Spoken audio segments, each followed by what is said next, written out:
가운교회 10년, 예, 가운교회 10년에 선교 10년, 선교에 대해서 알아봤어요. 음,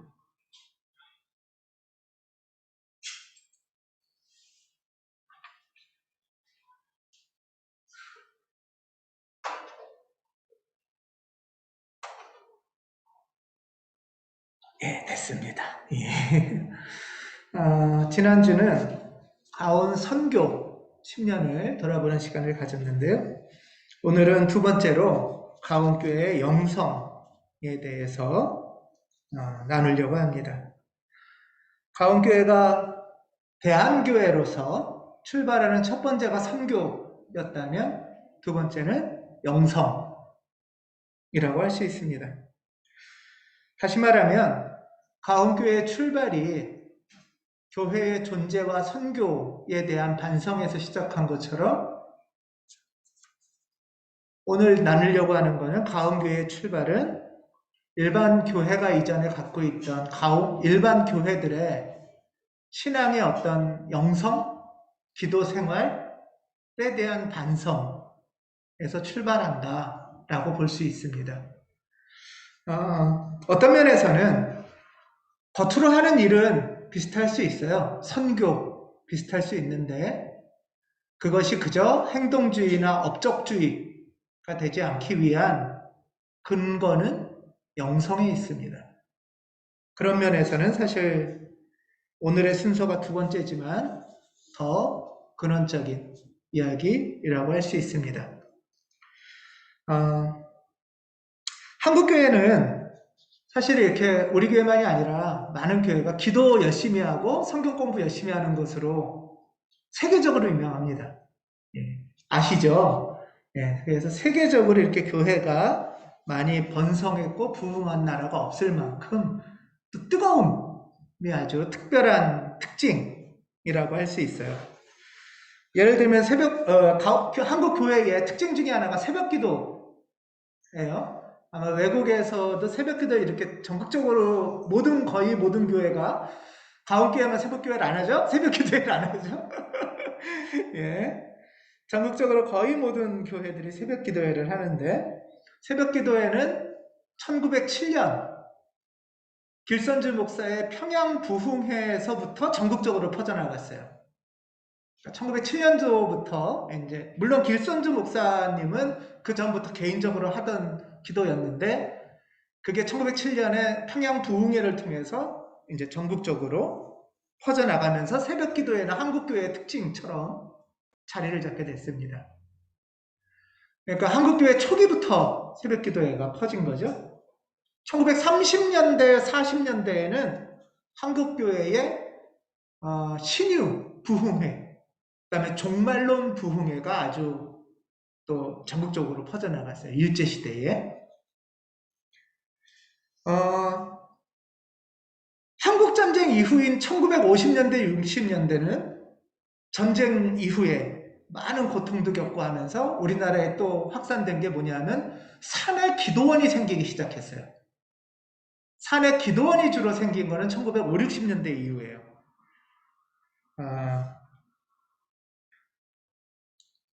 그러다가 1970년대부터 이제 본격적인 교회 성장이 우리나라에서 시작되면서 그 교회 성장의 중심이 순복음교회의 오순절 영성이라고 할 수 있습니다.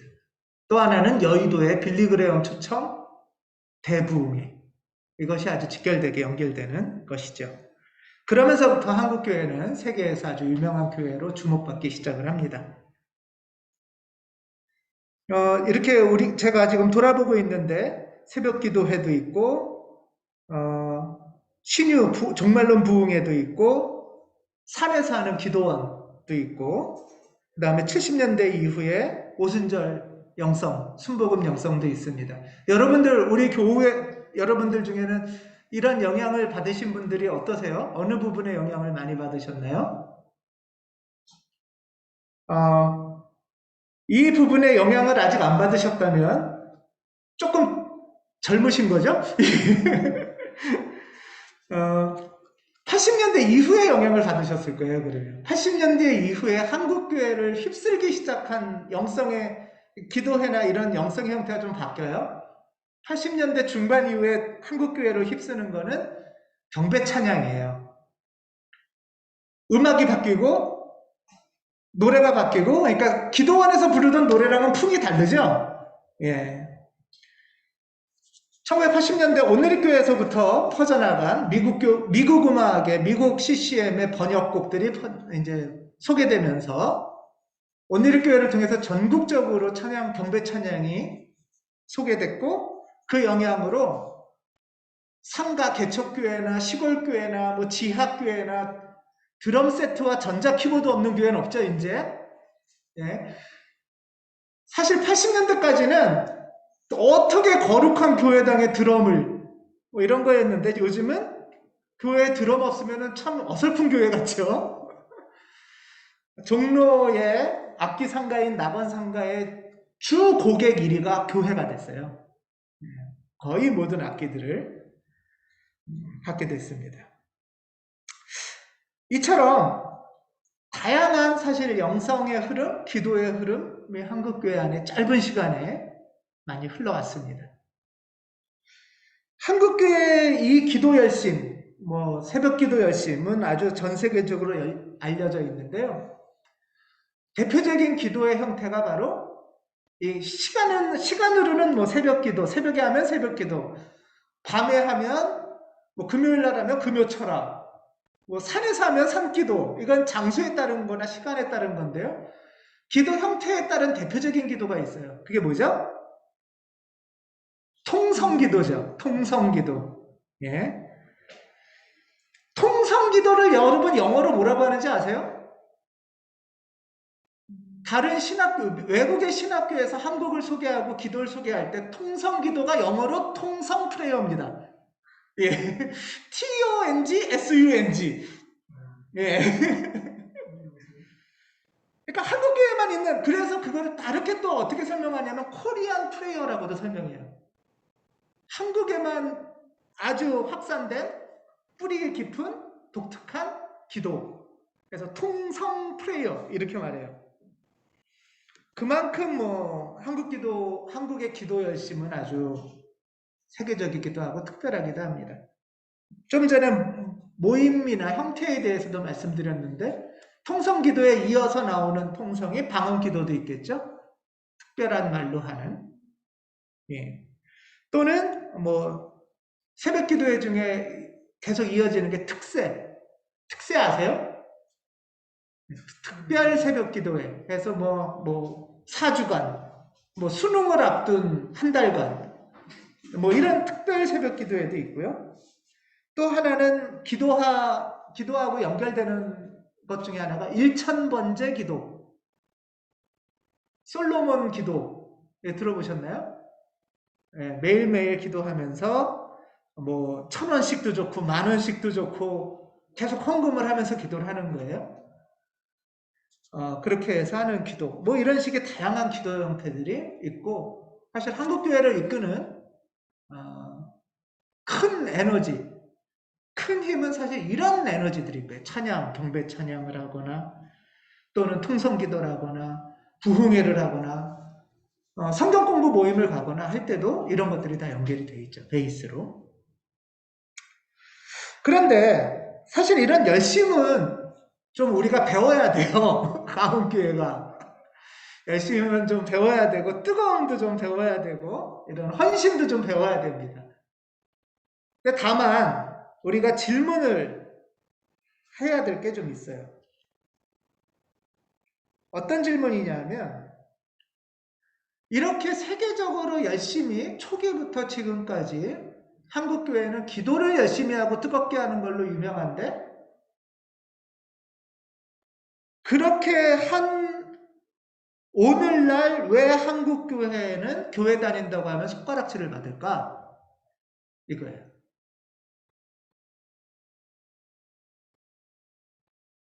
이렇게 열심히 신앙생활하고 기도 열심히 하고 성경 공부 열심히 하고 특세에다 부흥에다 밤새고 기도했는데, 산에 가고 기도했는데 왜 그 결과가 교회 다닌다는 말을 하기 부끄러울 정도로 전락했을까? 이게 이제 우리의 질문이에요.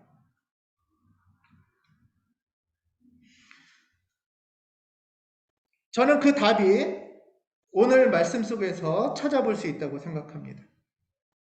지금 야고보하고 요한이 예수님한테 열심히 뭔가를 구하고 있어요. 사실은 예수님이 계시니까 이거 해주세요. 우리 기도잖아요, 이게. 그렇죠? 큰 소리로 하기도 하고 조용하게 하기도 하고 외치기도 하고 지금 예수님한테 야고보하고 요한이 선생님, 우리가 요구하는 것은 뭐든지 해주시기 바랍니다. 우리가 간구하는 거 해주세요. 라고 얘기한 거죠. 야고보하고 요한이. 근데 예수님께서는 여기에 대해서 어떻게 반응을 하시냐? 38절에 보면 너희는 너희가 구하는 것이 무엇인지를 모르고 있다. 목이 터져라 외치고 반복하고 요구하고 있긴 한데 실제로 그 요구가 어떤 성격의 요구인지 모르고 있다는 거예요. 어쩌면 한국교회가 열심히 떠들고 외치고 요구는 했는데 그 요구의 내용이 뭔지 정확히 알지 못한 채로 떠들지 않았을까, 요구하지 않았을까 하는 생각을 돌아보게 됩니다. 기도를 하려면 적어도 두 가지를 알아야 돼요. 이 두 가지를 알고 기도를 해야 돼요. 첫 번째는 뭐냐 하면 세상을 알아야 돼요. 주의를 알아야 돼요. 왜 세상을 알아야 되고 왜 주의를 알아야 될까? 여러분 오늘 본문 한번 다시 한번 생각해 보세요. 야고보하고 요한은 예수님한테 예수님 이거 해주세요. 이거 해주세요. 막 그랬어요. 근데 오늘 본문 마지막에 41절에 보면 이렇게 말씀이 써 있어요. 41절에 보면 그런데 10 제자가 이것을 듣고 야고보와 요한에게 어떻게 했대요? 잠깐만요. 이게 다시요. 41절. 그런데 10 제자가 이것을 듣고 야고보와 요한에게 어떻게 했대요? 화냈대요. 이 특이하지 않아요? 원래 같은 그룹이잖아요. 같은 친구잖아요. 한 교회 교인이란 말이에요. 예수교회 교인이면 원래 어떻게 해야 돼요? 중보기도 해줘야 되죠. 아, 저 사람이 이걸 구하고 있구나. 나도 저 사람 위해서 같이 기도해줘야지. 이게 상식인데 그런 기도 열심히 하고 구하는 거 열심히 하는 모습을 보면서 이 10 제자가 열받았대요.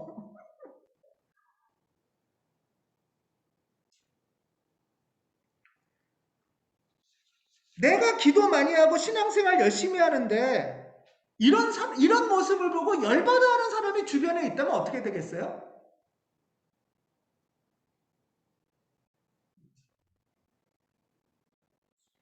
내가 그런 강구를 하는데 미워하고 손가락질하는 사람이 있다면 어떻게 될까?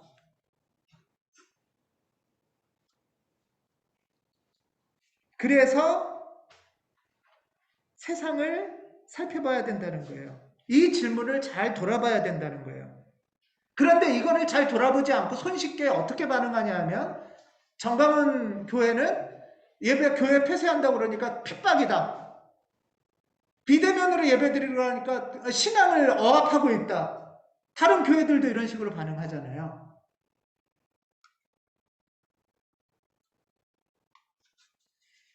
교회에서 요즘 코로나로 예를 들면 요즘 시기에도 기도 열심히 하고 교회 가겠다고 할 때 다른 주변에서는 어떻게 교회를 봤을까요?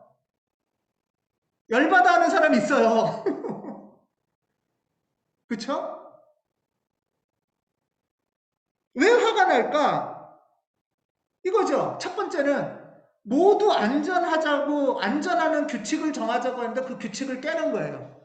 그래서 불안하게 만드는 거예요. 근데 더 큰 화가 나게 하는 이유가 있어요.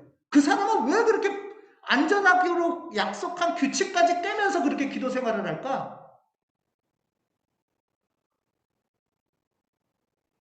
자기 혼자 복 받으려고 그러는 거 아니야? 같이 다 잘 살려고 그러는 거야, 이거?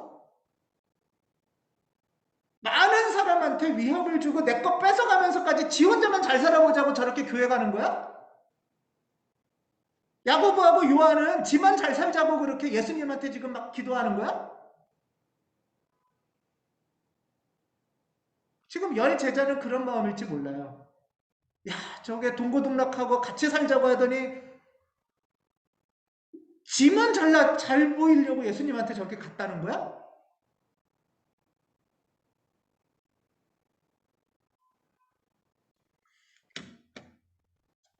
요즘 대형 교회들에서 유행하는 예배가 있답니다.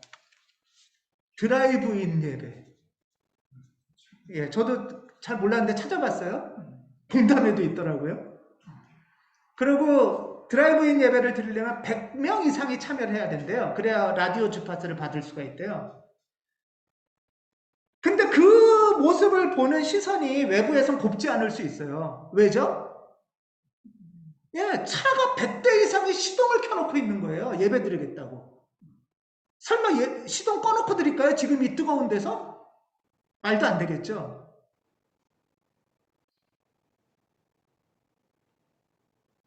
100대 이상이 시동을 켜놓고 예배를 드리는 거예요.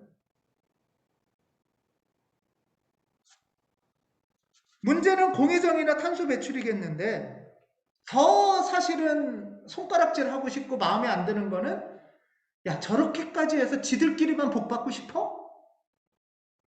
남들 공기가 어떻게 되든 뭐 길이 막히든 다 상관없어?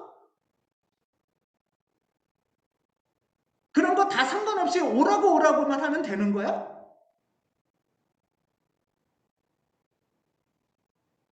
이런 모습인 거죠. 그래서 열심히 신앙생활과 열심히 기도를 할 때 세상의 기초 원리를 알아야 된다는 거예요. 뭐 요즘은 그런 분이 별로 없지만 예를 들면 병이 걸렸는데 병원 안 가고 기도하면 낫는다. 옛날엔 그런 분들이 계셨어요.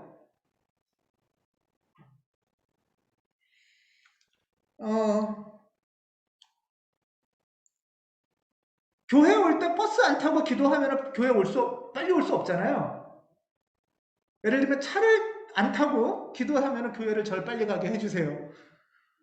그렇게 기도 안 하시죠? 집에 가스레인지를 안전점검을 확실하게 하지 않고 켜놓은 채로 나오면서 하나님 불 안 나게 해주세요. 이렇게는 안 하잖아요. 세상의 이치예요. 그런데 조금 더 다르게 생각해 보면 이건 어떨까요?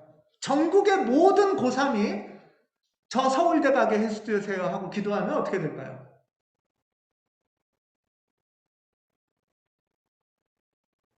이거는 전국의 모든 고3이 서울대가 수용할 수 없겠죠? 그러면 이건 둘 중에 하나죠. 어떻게든 제가 열심히는 하겠는데요. 열심히 할 테니까 경쟁해서 서울대에 갈 수 있게 해주세요. 또는 다르게 강구가 될 수도 있겠죠. 확산되면 서울대 정원을 늘려주세요.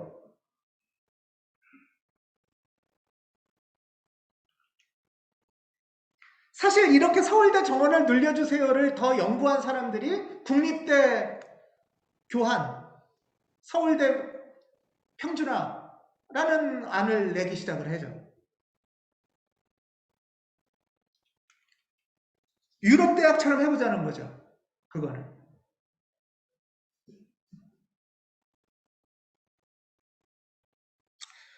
역사적으로도 되게 대표적인 이런 세상의 이치를 모른 채 맞기도 하는 경우가 많았어요. 외국에서도. 예를 들면 영국하고 프랑스가 전쟁을 할 때예요. 영국 사람들은 전쟁하기 전에 예배드리고 축복받고 기도하고 전쟁하러 가요. 프랑스 사람들도 기도하고 예배드리고 전쟁하러 가요. 누가 이길까요? 기도빨 센 사람이 이기나요? 이런 황당한 모습들이 기독교 안에 있다는 거예요. 계속. 영국 축구 선수랑 독일 축구 선수가 축구하기 전에 기도하고 시합하고 이기게 해달라고 하고 한 골 넣으면 또 기도하고, 이건 어떻게 해야 돼요? 물론 이거를 뭐 꼭 나쁘게만 볼 필요는 없어요. 나쁘게만 볼 필요는 없지만 살펴봐야 된다는 거죠. 우리가 이렇게 황당한 짓을 하는 건 아닐까. 한국교회가 사실은 열심과 정성과 뜨거움 속에서 이어왔던 이 태도들을 한번 돌아봐야 된다는 거죠.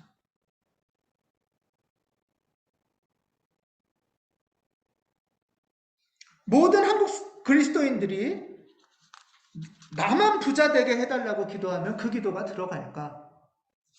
모든 한국 기독교인들이 주식을 샀는데 내가 산 주식은 올라가게 해달라면 그거는 기도 응답이 될까? 또는 그렇게 기도하고 있는 다른 사람들이 볼 때는 어떨까?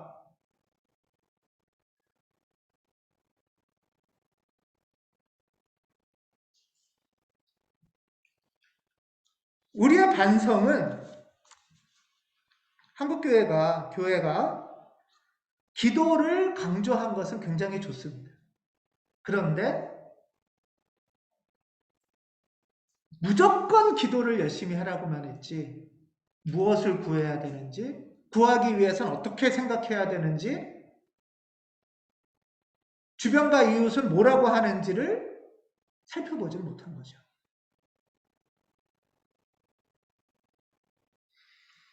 무조건 하면 된다는 기도 정신이 아니고 군인 정신이죠.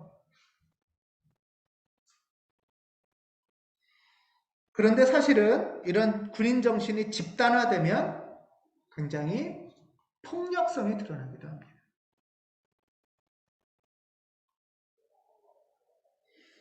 이게 기도의 현실이고, 가온교회가 기도를 반성하는 것은 이거와 관련됩니다. 우리는 무엇을 구해야 할까? 이것을 구할 때 이웃과 세상은 어떻게 우리를 바라볼까?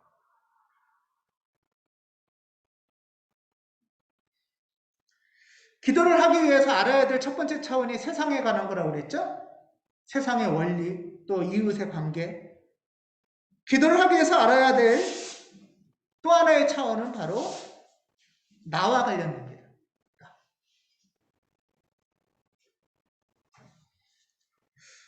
다시 말하면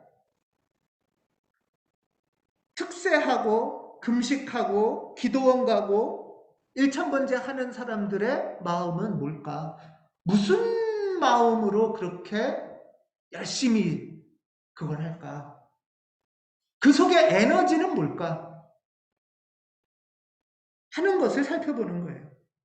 어떤 생각이, 어떤 에너지가, 어떤 무의식이나 어떤 욕망이 그렇게 추동할까? 이걸 단순하게 신앙으로만 포장하기에는 문제가 생긴다는 거죠.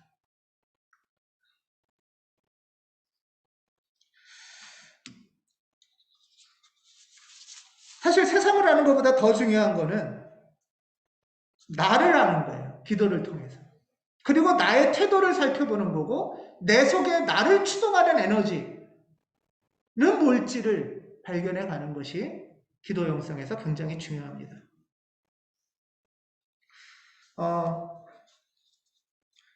침묵기도에서 간단하게 말씀드렸던 적이 있었는데요. 다시 말하면 내가 어떤 생각이나 어떤 에너지나 어떤 무의식에 의해서 끌려다니고 있는지를 발견하는 거예요. 예를 들면 이런 거예요. 첫 번째는 이렇게 저렇게 들어오는 생각들, 상상들, 이런 거에 내가 이렇게 끌려다닐 수가 있어요. 생각이 끌려다닐 수도 있고 몸이 끌려다닐 수도 있어요. 생각이 끌려다니는 거를 발견하는 가장 첫 번째는 뭐죠? 침묵기도를 해보면 알죠. 그냥 딱 앉아있으면 이 생각, 저 생각, 나는 생각을 이거 하나에 집중하고 싶어. 또는 그런 생각들 다 흘려보내고 멈추고 싶어. 하는데도 생각이 이런저런 생각으로 끌려다니잖아요. 생각에서 멈추지 않고 실제로 몸이 움직이기도 해요. 생각을 예를 들어 볼게요. 여러분, 오늘 예배를 내가 하나님 안에서 잘 드려야지 하고 집중하다가도 나도 모르게 오늘 예배 마치면 뭐 먹지? 이런 생각이 들어온다는 거예요. 들어올 수 있어요. 그러면 흘려보내고 여기에 다시 머물면 되는데 뭐 먹지?부터 시작해서 저 식당은 저때 마음에 안 들었어. 그때 가면 거기는 맛이 있었는데 너무 오래 기다렸어. 아주 다른 세상으로 가는 거죠. 여기 앉아있지만. 생각에서 멈추지 않고 행동으로 옮겨지기도 해요. 특히 여러분들 책 보거나 공부할 때 그랬을 텐데 내가 오늘부터 공부해야지 하고 앉았는데 5분도 안 돼서 갑자기 냉장고에 먹을 거 생각나서 그거 먹으러 가고 또 와서 앉았는데 갑자기 핸드폰 메시지가 궁금해서 핸드폰 보고 그러면 내가 작정하고 결심했던 마음은 어딘가 온 거죠. 그렇게 아주 간단한 순간의 생각들에도 우리가 좌지우지되고 끌려다니는 거예요.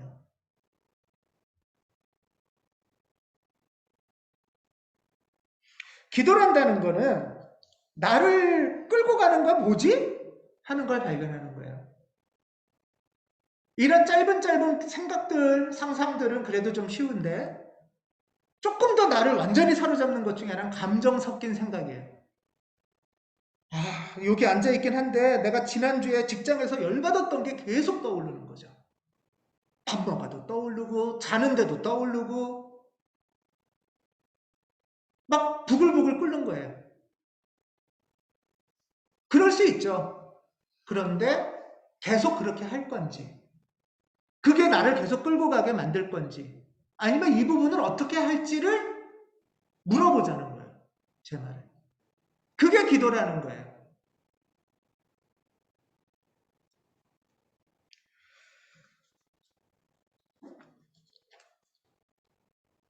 우리가 순간순간 떠오르는 생각과 나를 휘두르는 것 중에 대표적인 게 주식이래요. 요즘은. 회사에서 근무하다가도 어떻게 됐을까? 그러니까 계속 보는 거죠. 네. 그러다가 오르면 흥분된 상태로 기분 좋은 걸로 사로잡히고 떨어지면 열받는 상태로 사로잡히고 그렇게 끌려가는 거예요. 전통적으로는 우리를 끌고 가는 것 중에 가장 강력한 것 중에 하나가 중독이에요. 중독. 예를 들면 알코올 중독이면 낮에 있는데도 술 생각이 나는 거죠. 가만히 있는데도 담배가 피고 싶은 거죠.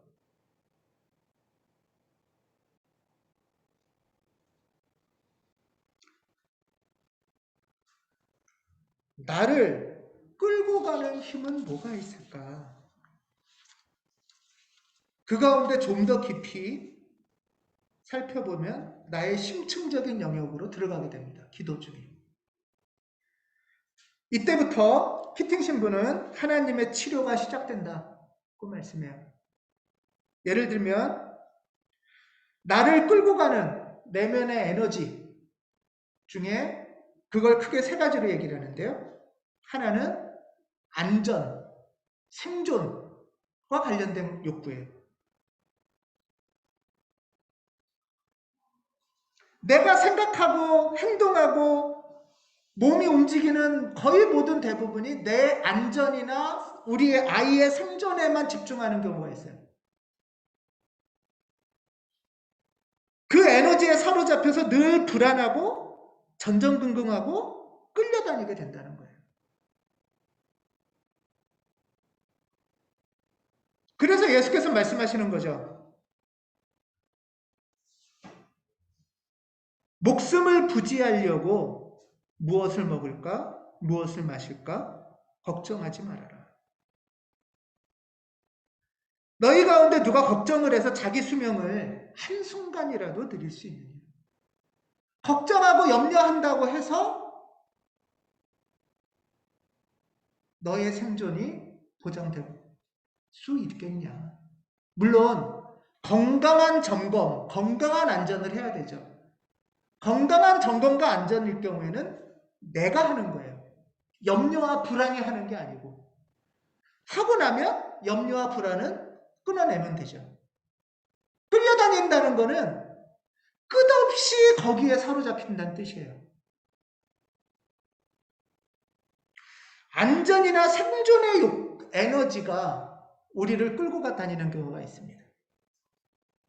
두 번째는 뭐가 있냐면 애정이나 인정 욕구가 끌고 다니는 거예요. 지지난주에 우리 살펴본 것 중에 이런 거 있었죠. 바리새인들이 기도할 때 어디서 한다고요? 길모퉁이에서 큰 소리로 기도한다고 그랬죠. 예수께서 그래서 이 바리새인들한테 사람들에게 보이려고 회당과 큰 길 모퉁이에 서서 기도하길 좋아한다. 니들은 이런 말을 해요. 이들은 왜 기도 생활을 열심히 할까요? 다른 사람에게 보이려고, 보여서 인정받으려고, 훌륭하다는 소리 들으려고.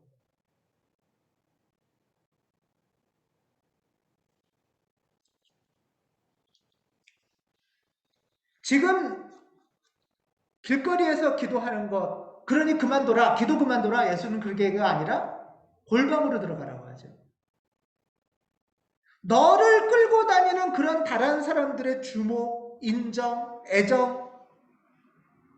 애정에서 벗어나서 정말 너의 존재로 있는 길을 찾아가라 라는 얘기죠.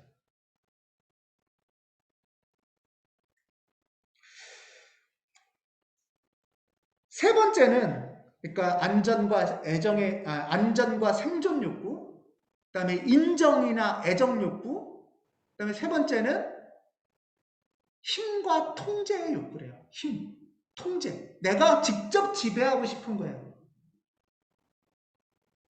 오늘 본문에 보면 야고보하고 요한은 아마 안전 욕구는 강하지 않은가 봐요. 안전 욕구가 강하면 예수님이 가자고 해도 나 무서워요, 불안해요 하고서 자기 고향에 계속 있었겠죠. 위협을 무릅쓰고 지금 제자들은 나섰어요. 야고보하고 요한은. 안전 욕구보다 더 강한 게 있어요. 예수님 높아지면 2등 3등하게 해주세요. 나한테 그런 어쩌면 애정, 많은 사람이 대단하다는 소리 듣게 하거나 예수님한테 힘 얻어가지고 나도 좀 이렇게 떵떵거리고 살고 싶다. 이게 사실은 기도의 힘인 거예요. 기도를 추동하는 거예요.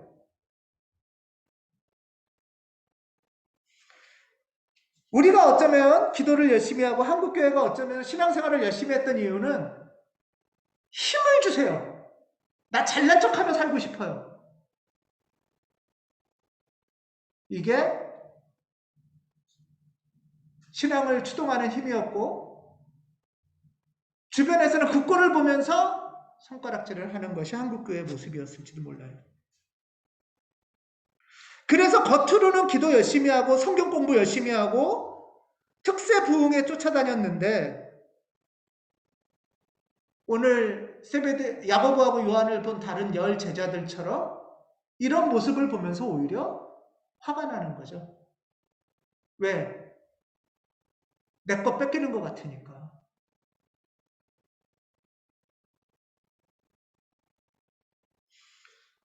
그럼 어떻게 해야 할까?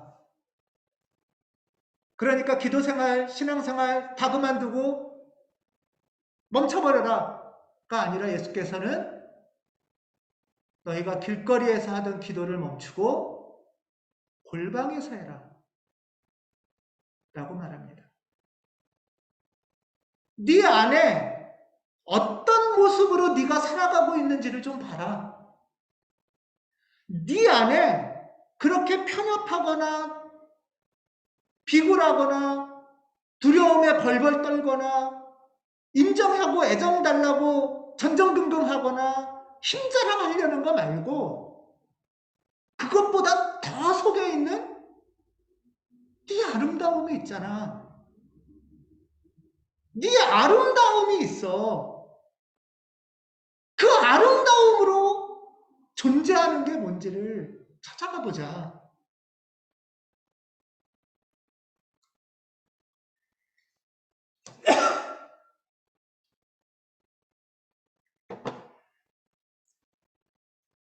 이것이 가온교회가 골방에서 기도하기를 바랬던 모습입니다. 가짜가 난 줄 알고, 가짜 에고가 난 줄 알고, 그것에 종노릇하는 것에서부터 해방되자 라는 것이 가온교회의 영성입니다. 기도는 해방시키시는 하나님의 은총의 통로입니다. 본래의 아름다움으로 나아가는 길입니다. 이 심층적인 내 안에 있는 또아리 틀고 있는 이 깊은 죄성의 에너지로부터 벗어나게 해주는 힘이라는 거죠. 예수께서는 우리에게 수고하고 무거운 짐진 자는 내게 오라고 했는데, 사실 이런저런 겉모습이 아니라 나를 수고하게 만들고 내 인생을 무겁게 만드는 건 내 안에 있는 바로 이 가짜 에고인 거예요. 가짜 에너지인 거예요. 그래서 늘 이리저리 휘둘리고 끌려다니게 만드는 거죠. 죽을까봐 벌벌 떨고, 인정 못 받을까봐 전전긍긍하고, 내 힘 과시하고 싶어가지고 뻔뻔해지는 게 우리의 죄성. 그렇게 못 될까봐 전전긍긍하는 게 수고하고 무거운 짐진 인생이라는 거죠.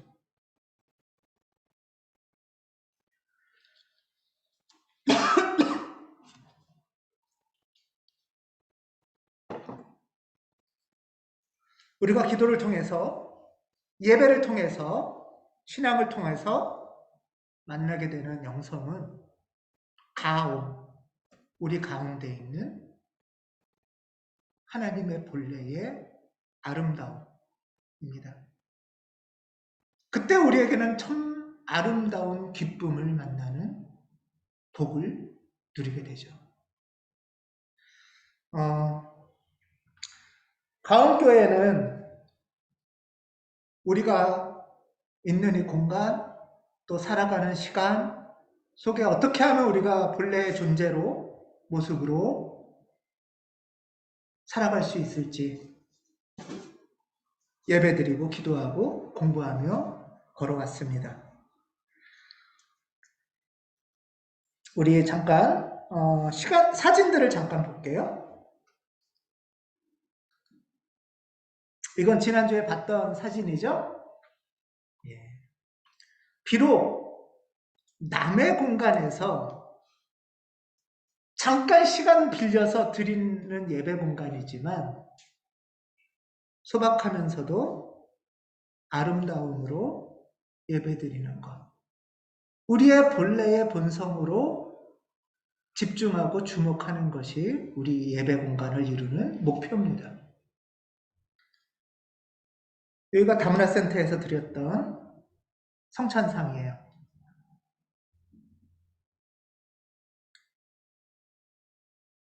기도하는 마음으로 한번 화면을 좀 보십시오. 진안동 병점에서의 예배당입니다. 작고 소박하지만 아름답기를 바라는 공간입니다.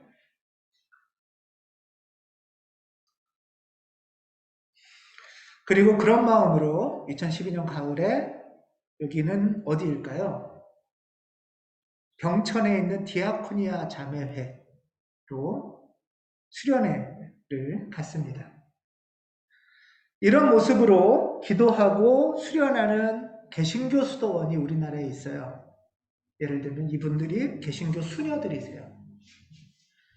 이런 영성을 한국교회의 굉장히 귀중한 보물입니다. 그래서 이분들에게 만나서 같이 예배 드리고 함께 기도하는 시간을 가졌었죠.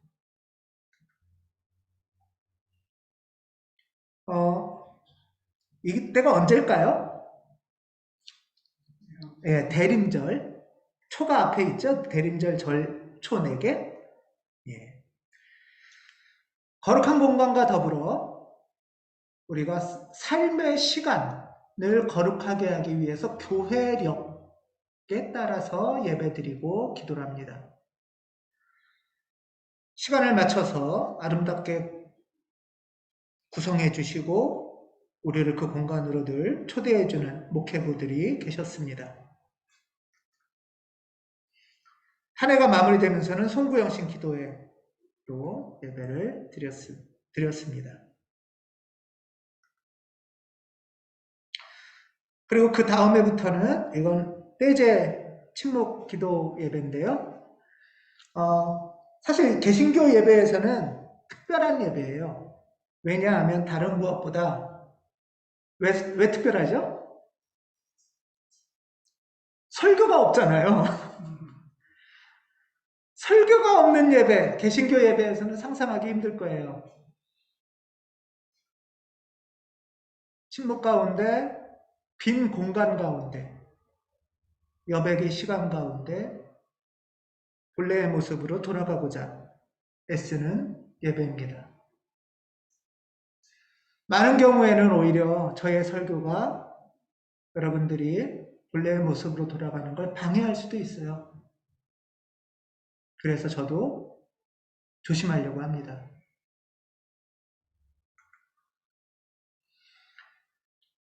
여기도 이후에 여기는 강촌 성공의 피정의 집에서 드린 수련회입니다. 센터피스를 아름답게 준비해 주셨어요. 그리고 이런 모습들이 있습니다.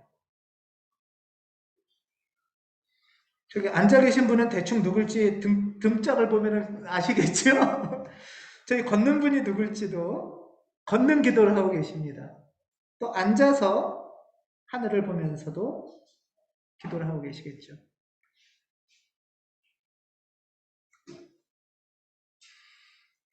이 모습은 병점에 있을 때 청년들 3사람이 청년 주거 공동체라고 아파트를 작은 걸 하나 빌렸어요. 그랬을 때 청년들이 모여 사는 거는 그냥 원룸 사는 것보다 돈을 아끼자만을 넘어서 자그마한 저렇게 아파트 마루에 기도처를 마련하고 같이 기도하는 공동체의 시간을 갖습니다. 이 친구들 중에 한 분은 독일에 지금 가 있고, 한 분은 미국에서 김밥 싸고 있고, 한 분은 결혼해서 신앙생활을 잘 하고 있다고 합니다.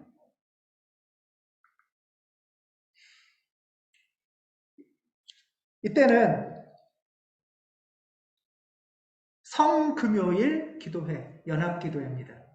우리 교회 3층에서 드렸던 기도 기억나시죠? 오산에 있는 예수향교회와 우리 교회가 함께 연합 예배로 드린 성금요일 기도회입니다.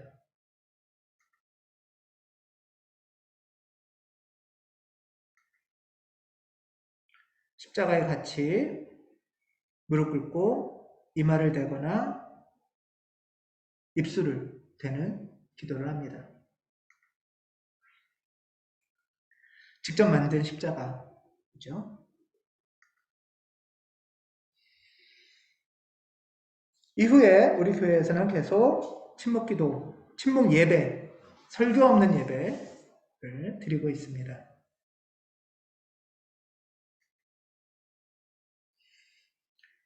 이때는 언제일까요? 혹시 추측이 되실까요? 일단 휘장이 무슨 색이에요? 보라색이니까 사순절이나 대림절일 텐데요. 보이실지 모르겠지만 보라색 휘장 위에 십자가 가운데에 가시관이 있습니다. 이거는 성목요일 성찬 세종례였습니다. 함께 성찬빵을 나누었고요. 서로 수고한 발을 씻어줬습니다.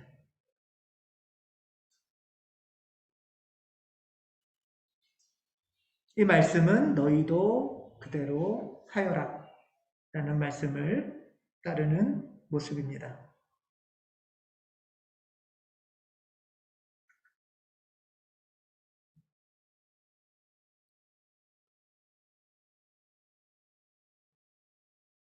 요즘도 누군가가 내 발을 씻어준다는 것은 참 특별한 일이죠.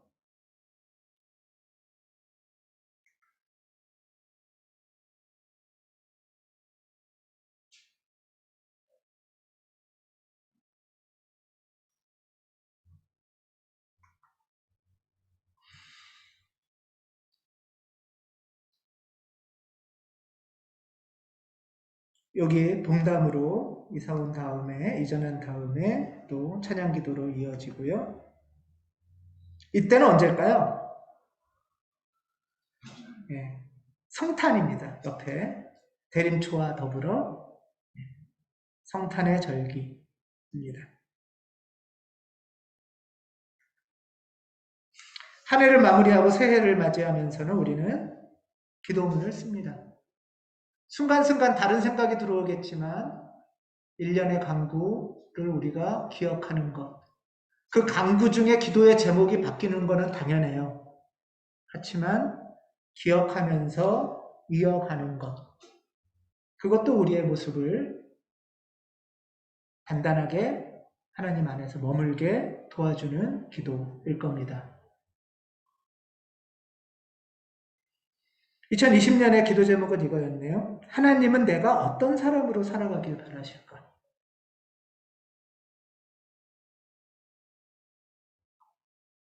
1년 내내 하나님한테 묻는 거죠. 나도 묻는 거죠. 나는 내가 어떤 사람으로 살아가길 바랄까?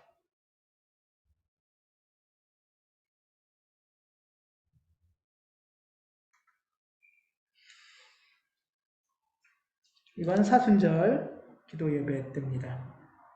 이게 봉담이죠? 지금 뭐를 하는지 혹시 기억나시나요? 예. 제2의 수요일, 사순절이 시작되는 제2의 수요일의 교회 전통에서는 그리스도인들의 이마에 십자가를 긋습니다. 십자가를 몸에 새기는 행위입니다.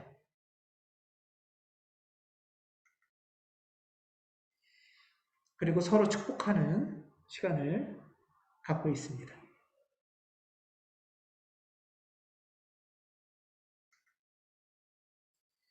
코로나가 다가왔을 때 우리는 이런 이야기도 나눴었죠.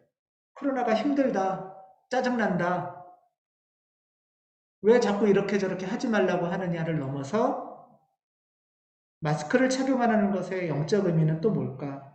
어떤 분은 이렇게 얘기했는데 그 입을 다물라는 뜻이다. 막말과 거짓말을 하지 말며 불필요한 말을 줄이고 남의 말에 귀를 기울이라는 뜻으로도 들을 수 있다는 거죠.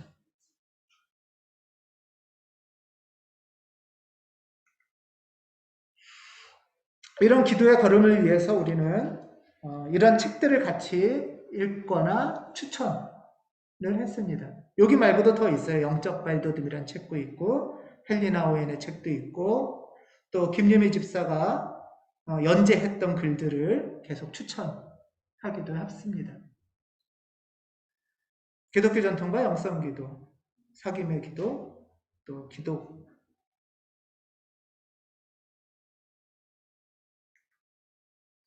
나를 알기 위해서 우리 교회에서 애니어그램을 같이 공부하기도 했었고요. 렉시오 디비나 침묵기도 학교를 제안하고 여러 번 반복했기도 했습니다. 나를 읽는 성서 묵상.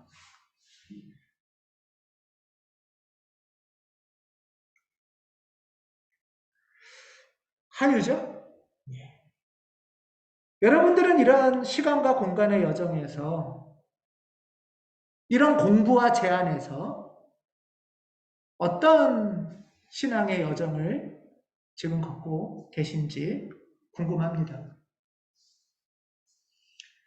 내가 스스로 어떤 모습인지 발견하고 계신지, 나를 휘두르는 힘이 어떤 것인지, 내가 어디서 해방되기를 지금 강구하고 있는지,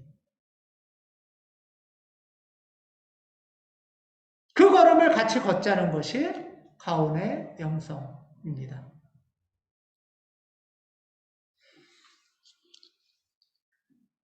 여기서부터는 교우들의 기도하는 장면들을 몇 개 모았습니다. 모든 교우가 다 있으시진 않을 거고요.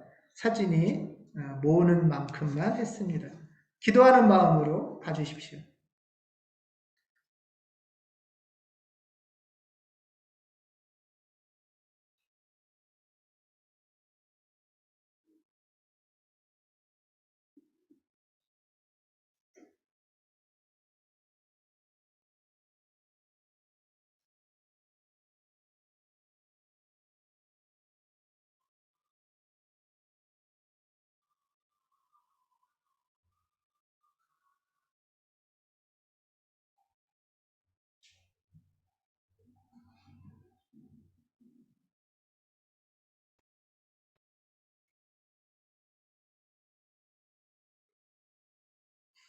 청년들이 성탄에 가정에서 축복하는 기도이지요.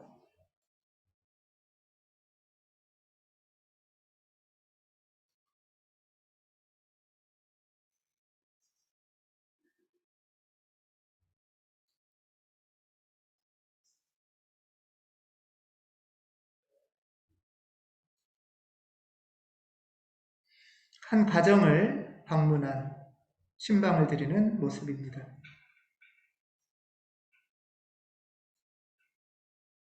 씨알학교 아이들이고요.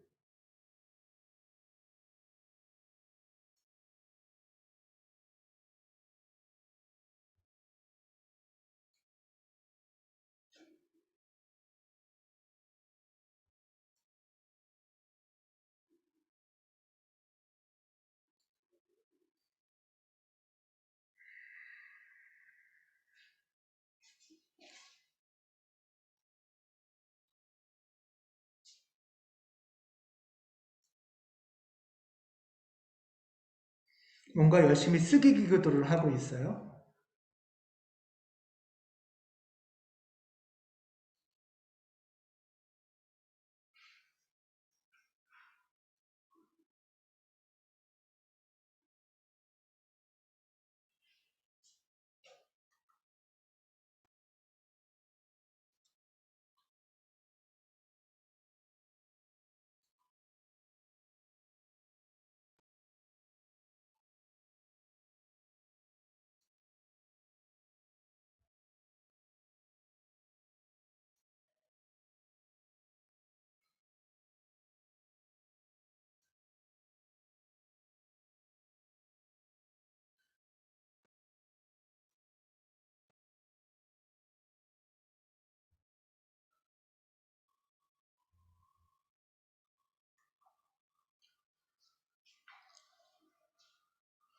우리는 모두 하나님 안에 있습니다.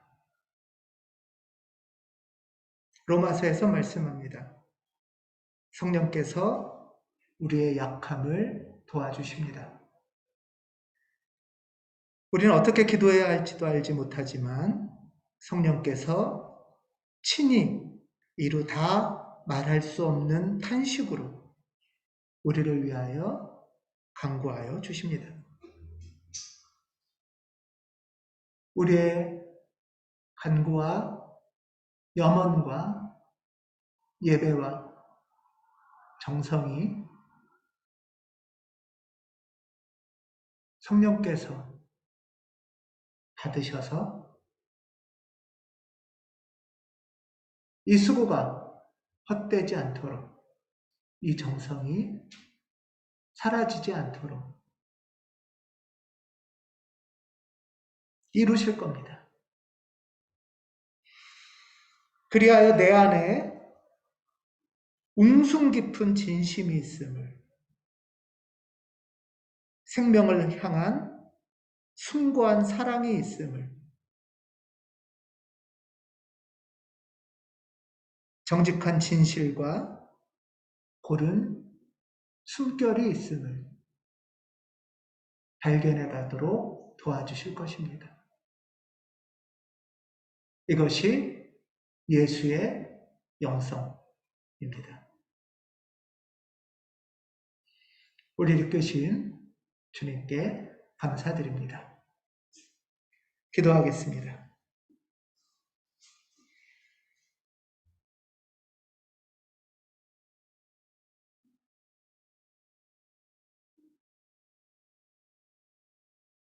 다온, 내 가운데 깊이 계신 하나님을 만나는 여정, 나의 본래의 존재, 그 아름다움을 발견하는 여정, 이 걸음으로 초대하신 하나님, 이 걸음을 위해 영성지도로 수고하신 목회부와 집사님, 그리고 쉽지 않은 초대에 머뭇거리면서도 응답하며 걸어온 모든 가온교우들을 기억하고 복내려 주시옵소서. 주 예수 그리스도의 이름으로 기도합니다. 아멘.